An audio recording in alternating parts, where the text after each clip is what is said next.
ஹல்லேலூயா.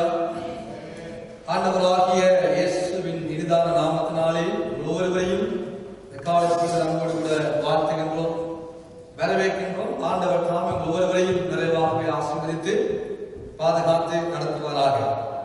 ஆமென். இன்றைக்கு ஒரு சந்தோஷமான ஒரு நாள், பிறந்த நாள் அன்று ஞானஸ்நானம் எடுக்கிற ஒரு நாள், உலகத்துல பிறந்த ஒரு நாள், அதே போல கிறிஸ்துவுக்குள் பிறக்கிற ஒரு நாள், புதிதாக பிறக்கிற ஒரு நாளை அன்பு பிள்ளை அபிகாமிகள் என்று கொண்டாட போகிறார்கள். ஆமென்.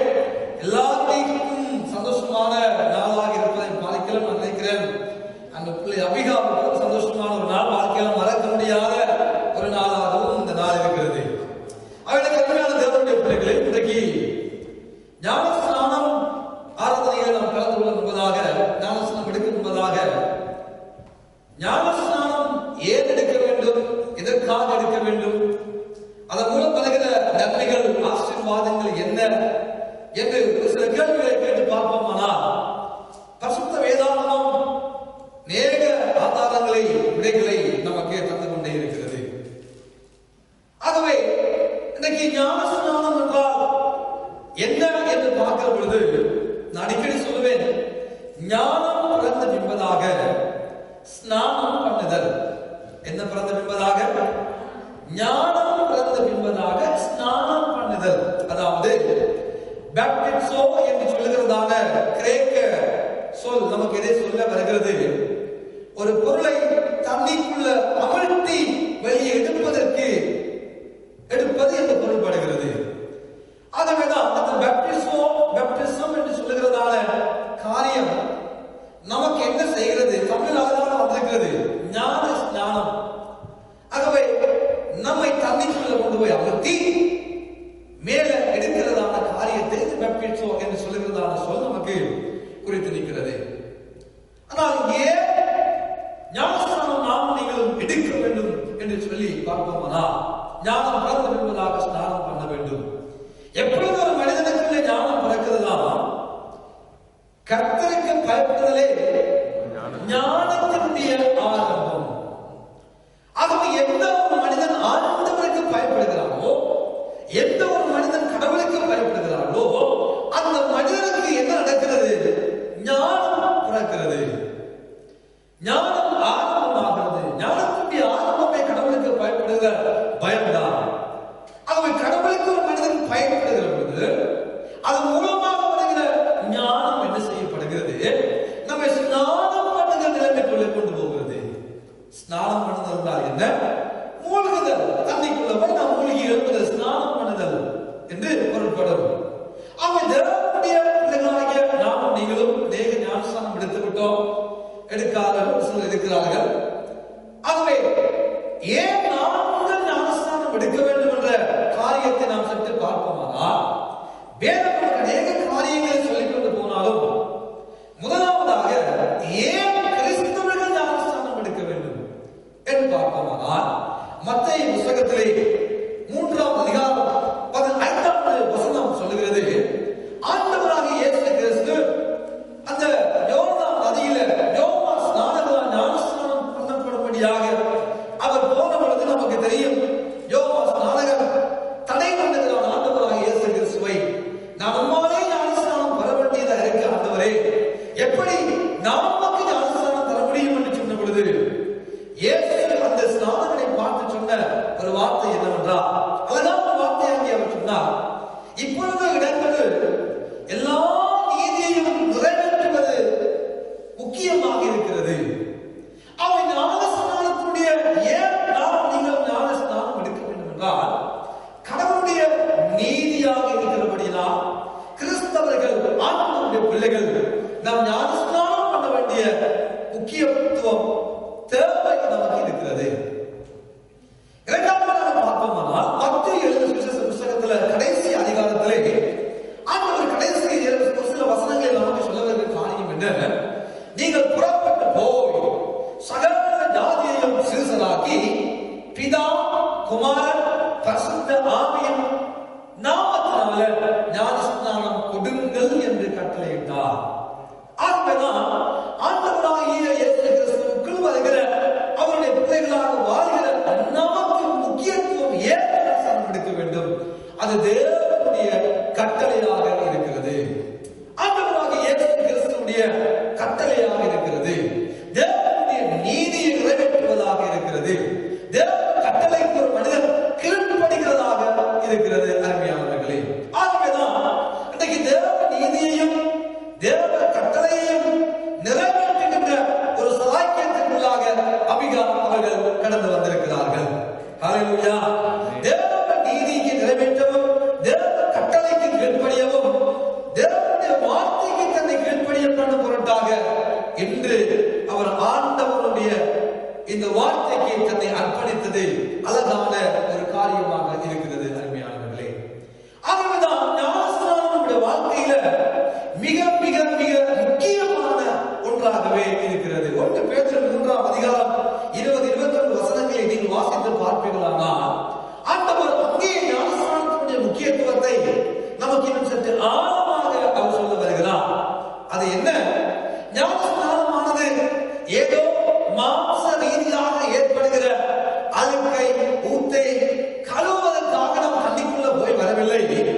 இது தேவனை பற்றும் நல் மனச்சாட்சியின் உடன்படிக்கையாய் இருந்து தேவனை பற்றுகிற நல் மனச்சாட்சியினுடைய உடன்படிக்கையாக இருந்து பிதாவாகிய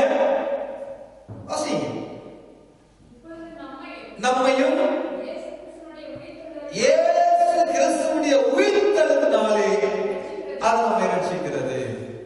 ஆகவே ஞானஸ்நானம் நம்முடைய வாழ்க்கையில் எதை செய்கிறது? ஏன் ஞானஸ்நானம் முக்கியத்துவம் என்றால் அது நல்ல மனச்சாட்சியினுடைய ஒரு உடன்படிக்கையாக இருந்து ரட்சிப்பினுடைய உடன்படிக்கையாக, ரட்சிப்பினுடைய அத்திவாரமாக, ரட்சிப்பினுடைய மூல உபதேசமாக, மூல கதாபாத்திரமாக, மூல காரியமாக இந்த ஞானஸ்நானத்தை ஆண்டவர் நமக்கு சொல்லி இருக்கிறார். அது சும்மா மாம்ச அழுக்கை நீக்கிறதா இராமல், குளித்து போட்டு தண்ணிக்குள்ள போய் வருகிற பொழுது உடம்புக்கு அழுக்கை நீக்கிறதா இராமல், அது ஒரு நல்ல மனச்சாட்சியின் உடன்படிக்கையை தேவனோடு தேவனுடைய பிள்ளைகளாகி நமக்கு ஏற்படுத்துகிறது என்ற காரியத்தை இங்கே பேதுரு அழகாக நமக்கு சொல்லிக் கொண்டே போகிறார். அப்படியான அருமையான தேவனுடைய பிள்ளைகளே, இந்த ஞானஸ்நானம் என்பது எல்லா ஆண்டவராகிய இயேசு கிறிஸ்துவின் பிள்ளைகளுக்கும் மிக மிக மிக முக்கியமான, மிக மிக தேவையான, அடிப்படையான ஒன்றாகவே அது அங்கே இருப்பதாகவே நமக்கு காண்பித்துக் கொடுக்கிறது.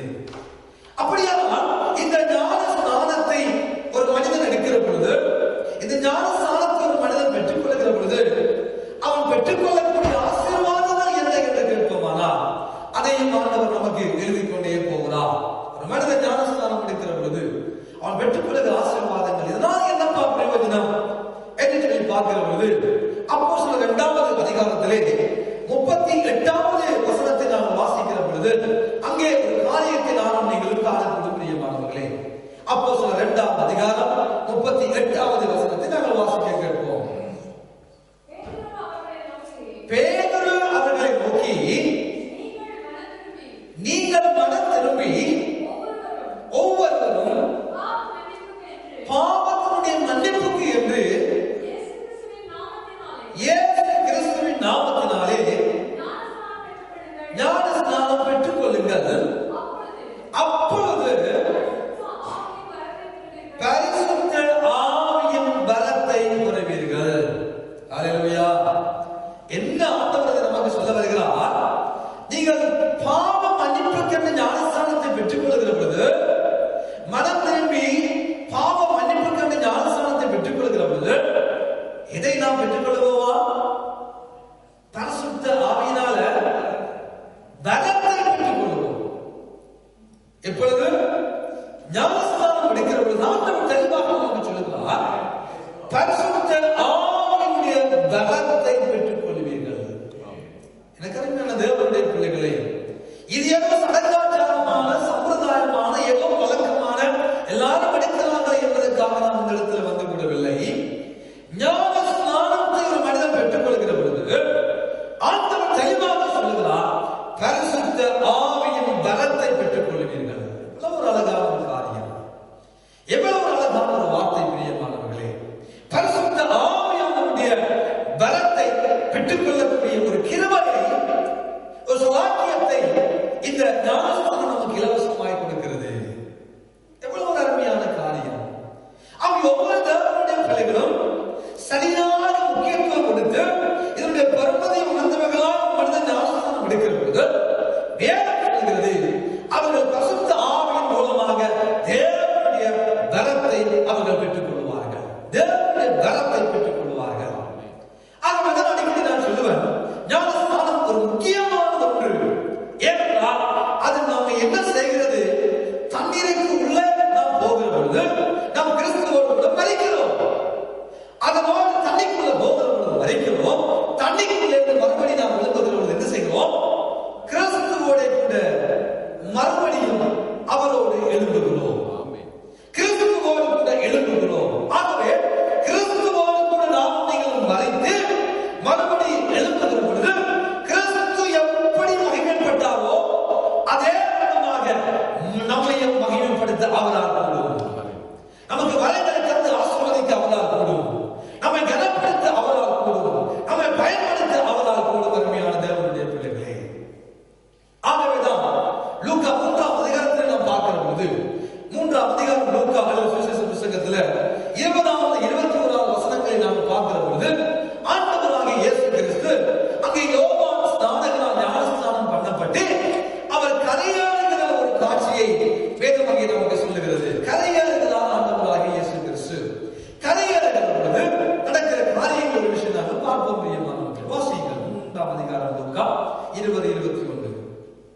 தான் செய்த மற்ற எல்லா பொல்லாங்குகளும் தவிர லூக்கா 3ஆம் அதிகாரம் 21. ஜனங்கள் எல்லாரும் ஞானஸ்நானம் பெற்ற பொழுது இயேசுவும் ஞானஸ்நானம் பெற்று ஜெபம் பண்ணுகையில் வானம் திறக்கப்பட்டது. பரிசுத்த ஆவியானவர் ரூபம் கொண்டு புறாவை போல அவர் மேல் இறங்கினார். வானத்திலிருந்து ஒரு சத்தம் உண்டாகி, நீர் என்னுடைய நேசகுமாரன், உம்மில் பிரியமாயிருக்கிறேன் என்று உரைத்தது. அம்மா 30 வருடங்களாக ஆண்டவராக இயேசு கிறிஸ்து இந்த பூமியில வாழ்ந்து கொண்டிருக்கிறார். 30 வருடங்களாக அவர் வாழ்ந்து கொண்டிருக்கிற பொழுது ஒரு நாளும் இப்படிப்பட்ட ஒரு அனுபவத்தை இயேசு கிறிஸ்து பெற்றுக் கொள்ளவே இல்லை. என்ன அந்த அனுபவம்? வானம் திறக்கப்படுகிற ஒரு அனுபவம். பரிசுத்த ஆவியானவர் புறாவை போல ரூபம் கொண்டு வந்து இயேசுவின் மேல அமர்கிற ஒரு அனுபவம். ஒரு சத்தம் உண்டாகி வானத்திலிருந்து, இவர் என்னுடைய நேசகுமாரன், இவரில் நான் பிரியமா இருக்கிறேன் என்ற ஒரு அழகான ஒரு காட்சி அங்கே நடந்து கொண்டிருக்கிறது. எப்பொழுது ஆண்டவராகிய இயேசு கிறிஸ்து தேவனுடைய நீதியை நிறைவேற்றினாரோ, தேவ நீதியை நிறைவேற்றி அவர் கரையில் வருகிற பொழுது, அவர் ஞானஸ்நானம் பண்ணப்பட்டு வருகிற பொழுது வானம் திறந்தருளுகிறது. சத்தம் உண்டாகிறது. ஆவியானவர் இயேசுவின் மேலே வந்து அமருகிற ஒரு உன்னதமான ஒரு காட்சி இங்கே காண்பிக்கப்படுகிறது.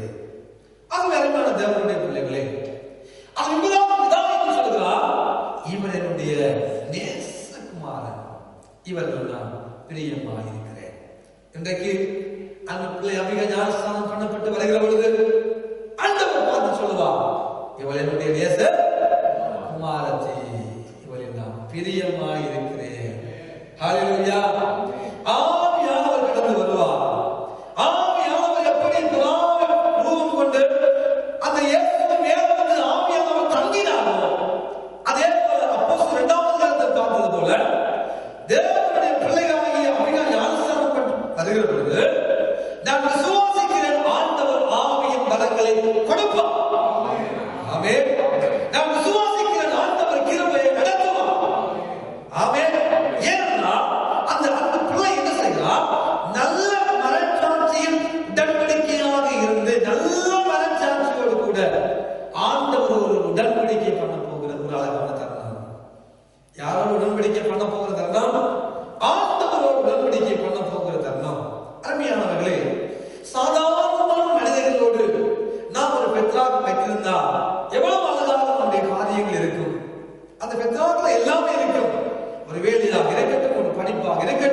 ஒரு வீடு நாங்கள் வாடகைக்கு வாங்குவதாக இருக்கட்டும், வாடகையில் இருப்பதாக இருக்கட்டும், எவ்வளவோ உடன்படிக்கை கைச்சாத்துக்களை நாம் எடுக்கிறோம்.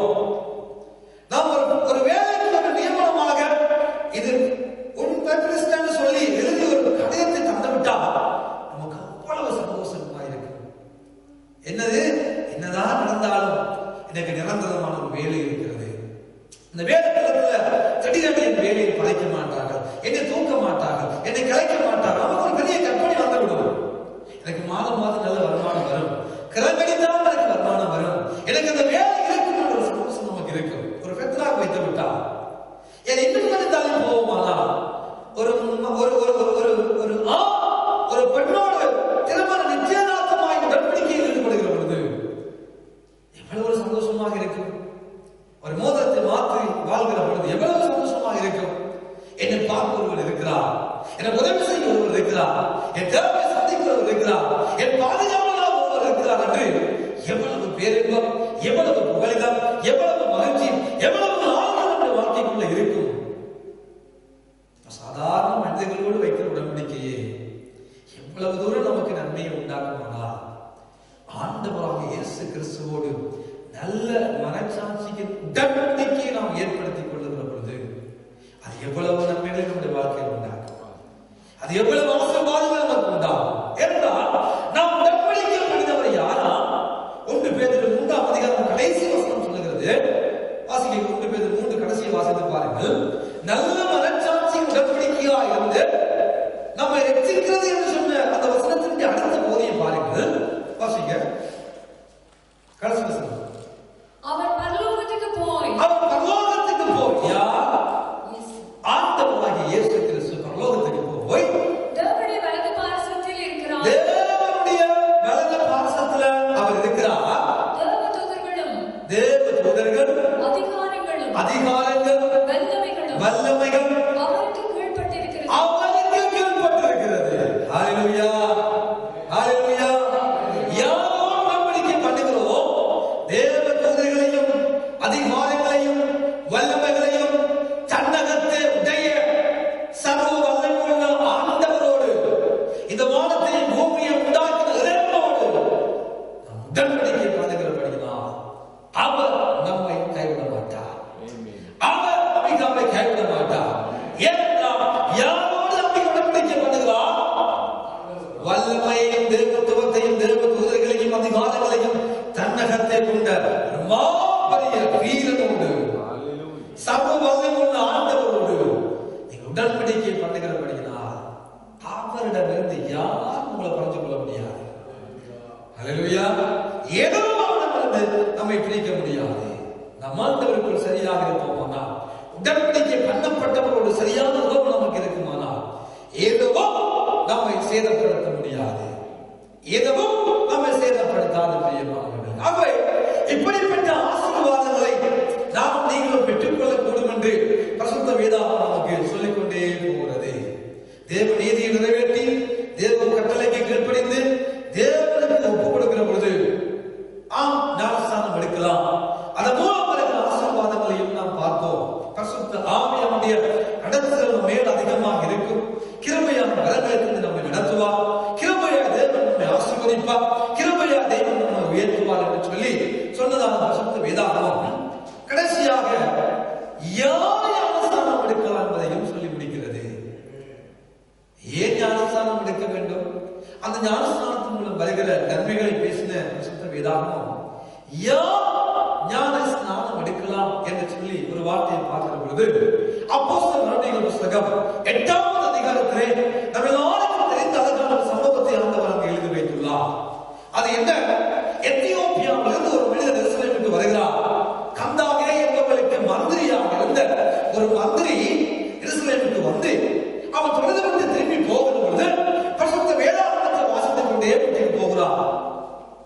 போகிற பொழுது பிலிப்புவுக்கு ஆண்டவர் சொல்லுகிறார், நீ துரிதமாக போய் காசா பட்டணத்துக்கு நேராக போகிறதான அந்த ரதத்தோடு சேர்த்து கொண்டு சொன்ன பொழுது இந்த பிலிப்பு என்ன செய்கிறார்?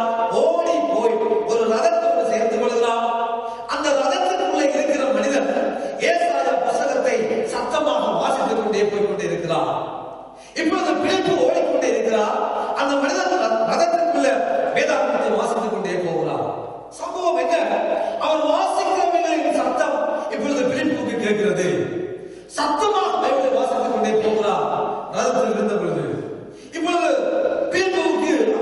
கேட்கிறது. அவர் என்ன வாசிக்கிறார் என்று சத்தம் கேட்கிறது. அப்பொழுது பிலிப்பு கேட்கிறார், ஐயா நீர் வாசிக்கிறவர்கள் அர்த்தம் உமக்கு விளங்குகிறதா? அப்பொழுது மந்திரி சொல்லுகிறார், யாராவது விளக்கப்படுத்தாவிட்டா எப்படியப்பா இந்த வார்த்தை எனக்கு விளங்குமா? என்னோட ஏறி பக்கத்தில் இரு என்று சொல்லி பிலிப்பு இந்த கந்தாகி மந்திரி என்ன செய்கிறார், தனக்கு பக்கத்தில் இருத்தி ரதத்தில் பிரயாணம் பண்ணிக்கொண்டே போய்கொண்டே இருக்கிறார்கள். போய்கொண்டிருக்கிறவர்கள் அவர் வாசித்த பகுதியை நாம் பார்க்கிறோம். 8ஆம் அதிகாரத்தில் அந்த மனிதன் விளக்கும்படியாக இப்பொழுது பிலிப்பு உட்படுகிறார். உட்பட்டுக் கொண்டு போகிற வேதம் சொல்லுகிறது. 8ஆம் அதிகாரத்தில் நாம் வாசிக்க கேட்போம். 37ஆம் வசனத்தை நாம் வாசிக்க கேட்போம். 35ஆம் வசனத்தை வாசிக்க 35. அப்பொழுது பிலிப்பு பேச தொடங்கி இந்த வேத வாக்கியத்தை முன்னிட்டு இயேசுவை குறித்து அவனுக்கு பிரசங்கித்தான். யாரை குறித்து? இந்த வேத வாக்கியத்தை குறித்து ஒரு பிரசங்கத்தை செய்து கொண்டே போகிறார் பிலிப்பு. அந்த பிரசங்கத்தை செய்து கொண்டே போன பொழுது இப்பொழுது கந்தாகி மந்திரி கேட்கிறார். அந்த பிரசங்கத்தை கேட்ட பின்பதாக கந்தாகி மந்திரி கேட்கிறார், தண்ணி இருக்கப்பா, நான் ஞானஸ்தானம் எடுக்க வேண்டும். தண்ணி இருக்குது, தடை என்ன? ஞானஸ்தானம் எடுப்பதற்கு தண்ணி வேண்டும். ஒரு பிரசங்கம் ஒரு மனிதனை மாற்றி விடுகிறது. பேதுரு பிலிப்பு இயேசுவை குறித்து பிரசங்கித்த பொழுது, இயேசுவை குறித்து மாத்திரம் பேசின பொழுது, இயேசுவை காரியங்கள் பேசின பொழுது இப்பொழுது மந்திரி கேட்கிறார், பிலிப்பு தண்ணி இருக்கப்பா, தடை என்ன? இப்பொழுது பிலிப்பு சொல்லுகிறார், தடை ஒன்றுமே இல்லையப்பா. பிலிப்பு சொல்லுகிறார். 37ஆம் வசனத்தை பாருங்க. 37. அதற்கு பிலிப்பு, நீர் முழு இதயத்தோடு விசுவாசித்தால் தடை இல்லை என்றார். உனக்கு தடை இல்லை என்றார். அப்பொழுது அவன் இயேசு கிறிஸ்துவை தேவனுடைய குமாரன் என்று விசுவாசிக்கிறேன் என்று சொல்லி இரத்தத்தை நினைத்து சொன்னார். ஞானஸ்நானம் பெற்றுக் கொண்டார். ஹல்லேலூயா. இயேசுவை குறித்து பேசின பொழுது இப்பொழுது பிலிப்பு கேட்கிறார், நீ இயேசுவை விசுவாசித்தால் தடை இல்லை. நீ இயேசுவை விசுவாசித்தால் ஞானஸ்நானத்துக்கு தடை இல்லை. அவன் சொல்லுகிறான், நான் இந்த இயேசுவை தேவனுடைய குமாரன் என்று விசுவாசிக்கிறேன். சாதாரணமானவர் அல்ல. அவர் இந்த உலகத்துக்கு வந்தவர், எனக்காக அடிபட்டவர், எனக்காக ரத்தம் சிந்தினவர், எனக்காக மறைத்தவர், என் அக்கிரமங்களை தங்களை ஏற்றுக்கொண்டவர், என் சாபத்தை எனக்கு நான் பெற்றுக்கொள்ள வேண்டிய சாபத்தை அவர் ஏற்றுக்கொண்டார். ஆகவே அந்த இயேசுவை நான் விசுவாசிக்கிறேன் என்று சொன்ன பொழுது பிலிப்பு அவருக்கு ஞானஸ்நானத்தை கொடுத்ததாக வேதம் நமக்கு இங்கே காண்பித்துக் கொடுக்கிறது.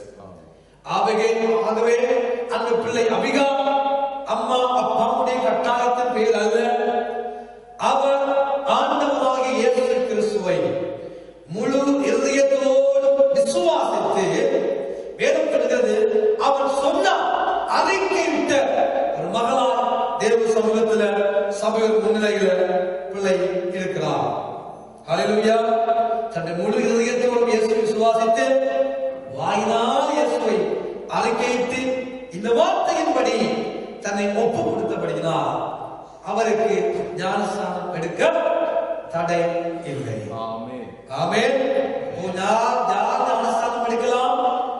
முழு இதயத்தோடு விசுவாசித்து வாயினால் அறிக்கையிட்ட பொழுது பிள்ளைக்கு ஞானஸ்நானத்தை கொடுக்க நாம் ஆயத்தமாக இருக்கிறோம். ரோமர் 10ஆம் அதிகாரம் 9-10 என்ன சொல்லுகிறது? என்னத்தினாலே 10ஆம் அதிகாரம் 9ஆம் வசனம், ஆண்டவராகிய இயேசு கிறிஸ்துவை என்னவென்றால் கர்த்தராகிய இயேசுவை நீ உன் வாயினாலே அறிக்கையிட்டு தேவன் அவரை மரித்தோரிலிருந்து எழுப்பினார் என்று உன் இருதயத்திலே விசுவாசித்தால் ரட்சிக்கப்படுவாய். அடுத்த வசனம், நீதி உண்டாக இருதயத்திலே விசுவாசிக்கப்படும்.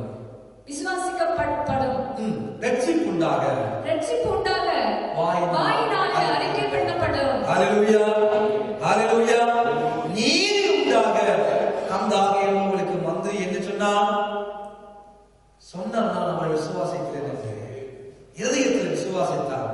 ரட்சிப்பு உண்டாக வாயினால் அறிக்கையிட்டு ஞானஸ்நானம் பண்ணப்பட்டது போல இன்றைக்கு அபிகாம் அவர்கள் ஆண்டவருக்குள்ளாக இந்த ஞானஸ்நானத்தோடு கிறிஸ்துவோட கூட மறைத்து மறுபடி உயிரோடு எழுந்து போகிற ஒரு அழகான நேரம் நெருங்கிக் கொண்டே இருக்கிறது. ஹல்லேலூயா, ஹல்லேலூயா. இன்றைக்கு பார்த்ததான இந்த தேவனுடைய வார்த்தைகள், இந்த தேவனுடைய வார்த்தைக்குள்ள ஆசீர்வாதங்கள் அனைத்தும் அன்பு பிள்ளையுடைய வாழ்க்கையில கர்த்தர் அதனுடைய ஆசீர்வாதங்களை நிறைவாய் கொடுத்து பிள்ளையை ஆசீர்வதிப்பாராக. ஆமென், ஆமென்.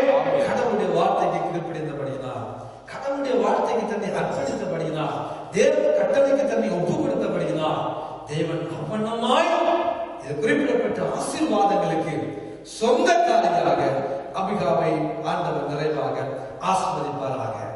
ஆமென். உங்களாக வாருங்கள் பிள்ளை, உங்களாக மணிக்கு வாருங்கள். நாங்கள் பிள்ளை இதனுடைய கரைகளுக்குள்ளாக ஒப்பு கொடுத்து நாம் ஜெபம் பண்ண போகிறோம். உங்களாக வாருங்கள், உங்களாக வாருங்கள். அந்த பிள்ளை நாம் தேவ சமூகத்தை நாங்கள் ஒப்பு கொடுத்து நாங்கள் பிள்ளைக்காக நாம் ஜெபம் பண்ணிக் கொள்வோம். எல்லா சமயம் நாமும் நாங்கள் எழுந்திருப்போம். ஏனென்றால் இது அழகான ஒரு தருணம். தேவனோடு ஆண்டவராக இயேசு கிறிஸ்துவோடு உடன்படிக்கை பண்ண போகிறதான இந்த அன்பு பிள்ளைகளுடைய ஆவி ஆத்மா சரீரத்தை நாங்கள் அந்த தெய்வத்தினுடைய பலத்த கரங்களுக்கு ஒப்பு கொடுப்போம். இன்றிலிருந்து கர்த்தருடைய நடத்தல் பிள்ளையோடு இருக்கட்டும். இன்றிலிருந்து தெய்வத்தின் ஒரு தெய்வீக பாதுகாப்பு பிள்ளையோடு இருக்கட்டும். பரிசுத்தத்துக்கான வைராக்கியம் பாராட்டுகிற வாலிப மகளாக எழுந்து அநேகரை ஆண்டவர்களை நடத்துகிற கிருபையினால் கர்த்தர் பிள்ளையை நிறைத்து ஆண்டவர் அடையாளங்களினாலும் அற்புதங்களினாலும் தன்னை உயிரோடு இருக்கிறவராக பிள்ளைக்கு கர்த்தர் காண்பித்து பிள்ளை ஆண்டவர் நடத்த வேண்டும் என்று சொல்லி சபையோராக நாம் அனைவரும் எல்லாம் எங்கள் வலது கரங்களை நீட்டி நாம் பிள்ளைக்காக ஒரு விஷயம் ஜெபம் பண்ணி கொள்வோமா? எல்லாரும் ஜெபம் பண்ணி கொள்வோம், எல்லாரும் ஜெபம் பண்ணி கொள்வோம். நன்றி பிதாவே, நன்றி இயேசுவே, நன்றி தகப்பனே. அப்பா, திறமையான நாளுக்காக நாங்கள் நன்றி சொல்கிறோம். அப்பா, இந்த வாலிப வயதில் உங்களை முழு இதயத்தோடு பிள்ளை விசுவாசித்து, உங்களை முழு விசுவாசித்து இந்த வார்த்தைக்கு தன்னை ஒப்பு கொடுத்து, உங்கள் வார்த்தைக்கு தன்னை அர்ப்பணித்து இப்பொழுது ஒவ்வொரு அழைக்கும்படியாகவும் ஒவ்வொரு மறுபடி உயிரோடு இருக்கும்படியாகவும் தன்னை அர்ப்பணித்திருக்கிற இந்த பொழுது நாமத்தில் பாதப்படிக்கு வருகிறேன். இயேசுவின் நாமத்தினால் நல்ல மனச்சாட்சியின் ஒரு உடன்படிக்கையை உங்களோடு ஏற்படுத்த போகிறதான உங்களுடைய பிள்ளையோடு ஆண்டவருடைய கரம் இயேசுவின் நாமத்தினால் பலமாய் இறங்குவதாக, தேவ பிரசன்னம் இறங்குவதாக, தேவனுடைய கரம் இறப்பதாக. சகல வல்லவனுடைய அதிகாரங்களுக்குள்ளாக சகல அதிகாரங்களையும் சகல வல்லமைகளையும் சகல சந்தர்ப்பங்களையும் சகல தேவதூதர்களையும் தன்னகத்தை கொண்ட சர்வலோகாதிபதியாகிய சர்வ வல்லமையுள்ள ஆண்டவருடைய ஆளுகையை அந்த பிள்ளையோடு இருக்கட்டும். ஆண்டவரே, குற்றம் தலைகளிலிருந்து உள்ள காவலை உரத்த கோட்டைகளும் மறைக்கிறதா புறப்படுப்பீர்களாக, பிள்ளையை இடத்தமைகளாக சொன்னாங்க, பாதுகாத்துக் கொள்வீர்களாக. பலத்த கரங்களுக்குள்ளாக ஒப்பு கொடுக்கிறோம். ஆண்டவரே, நன்றி பிதாவே, நன்றி இயேசுவே, நன்றி நன்றி. அப்படி நாங்கள் வெளியாக போய் நாங்கள் ஞானஸ்நானம் என்பதாக மறுபடியும் உள்ளே வந்து நாங்கள் ஐக்கியப்பட்டு பங்கெடுப்போம். திருவிழா நன்றி.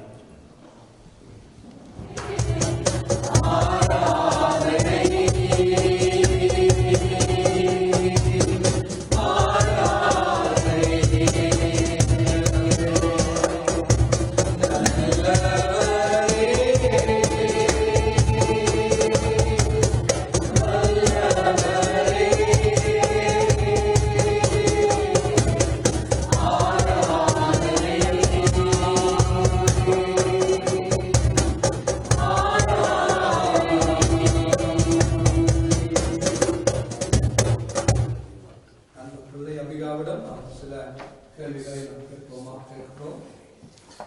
அபிகா, ஆண்டவராகிய இயேசு கிறிஸ்துவை உங்கள் வாழ்க்கையினுடைய சொந்த இரட்சகராக அவரை ஏற்றுக்கொண்டு விசுவாசிக்கிறீர்களா? ஆண்டவராகிய இயேசு கிறிஸ்துவை உங்கள் சொந்த இரட்சகராக ஏற்றுக்கொண்டு விசுவாசிக்கிற நீங்கள் அவருக்காக உங்கள் வாழ்க்கையை அர்ப்பணித்து அவருடைய வார்த்தைக்கு கீழ்ப்படிந்து அவரை நேசித்து உங்கள் வாழ்நாள் முழுவதும் அவரை சேவிப்பீர்களா? ஆமென். வார்த்தையின் பிரகாரமாக நானும் அன்பு ஊழியக்காரன் சொர்ணாபிரகாம் அவர்களும் உங்களை பிதா குமாரன் பரிசுத்த ஆவியின் நாமத்தினால ஞானஸ்நானம் கொடுக்கிறோம்.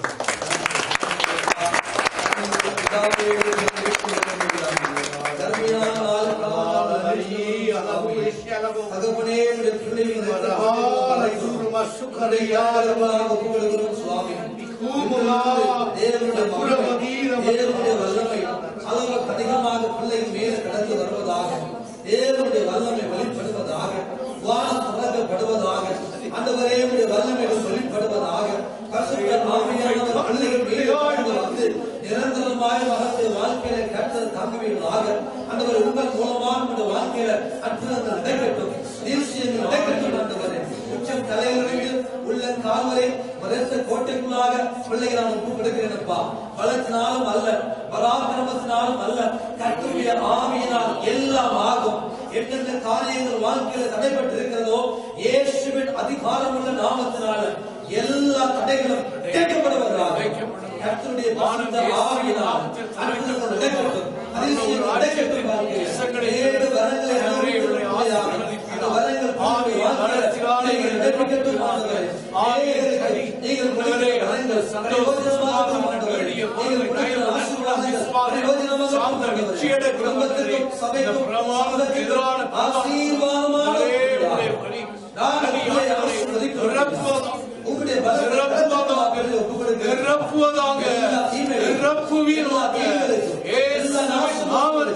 எல்லா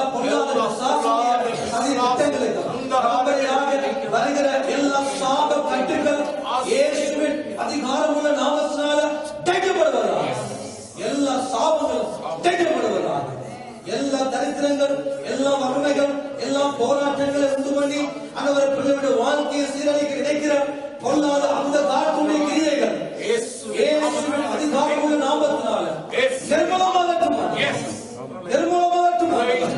கர்த்தத்துவங்களையும் வல்லமைகளையும் அதிகாரிகளையும் தேவ தூதர்களையும் தன்னகத்தை கொண்ட கர்த்தருடைய கரங்கள் இயேசுவின் கரங்களை முழுவதுமாக ஒப்பு கொடுத்து ஊழியக்காரர்களாக நின்று பிதா குமாரன் பரிசுத்த ஆவியின் திரியேக நாமத்தினால மனதார ஆசீர்வதித்து இயேசுவின் நாமத்தில் ஜெபிக்கிறோம் ஜீவனை கொடுத்து நல்ல பிதாவே. ஆமென், ஆமென், ஆமென். நாங்கள் இப்பொழுது பிள்ளைக்கு ஆண்டவராகிய இயேசு கிறிஸ்துவின் சரீரத்திலும் அவருடைய இரத்தத்திலும் இப்பொழுது பங்கெடுக்க போகிறார். அதனைத் தொடர்ந்து நாம் எல்லாரும் ஒன்றாக வந்து மூப்பர்கள் அப்பத்தையும் பானத்தை வைத்துக் கொள்வதாக நிற்பார்கள். என்பதாக வந்து அப்பத்தையும் பானத்திலும் பங்கெடுக்கும்படியாக நாங்கள் கேட்டுக்கொள்கிறோம். அன்பே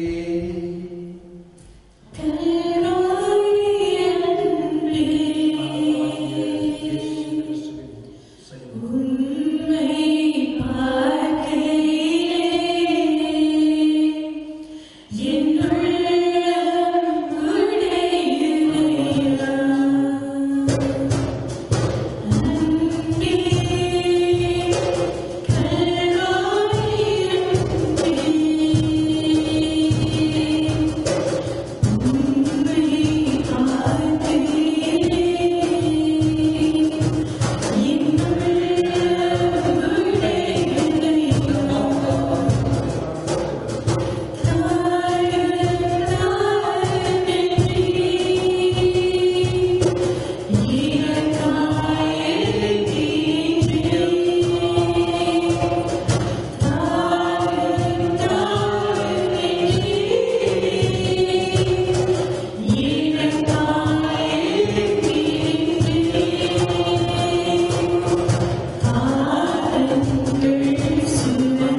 சோஸ்திரத்தோடே நாம் அருந்துவோமாக.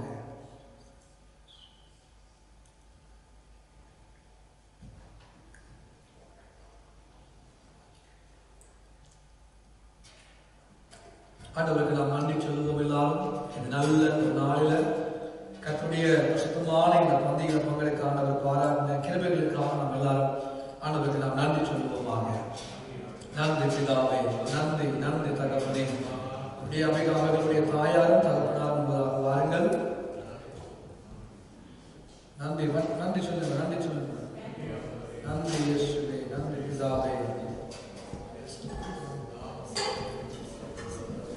நன்றி தகப்பனே, நன்றி இயேசுவே, நன்றி அப்பா, நன்றி ஆண்டவரே, நன்றி நன்றி நன்றி நன்றி நல்ல தகப்பனே.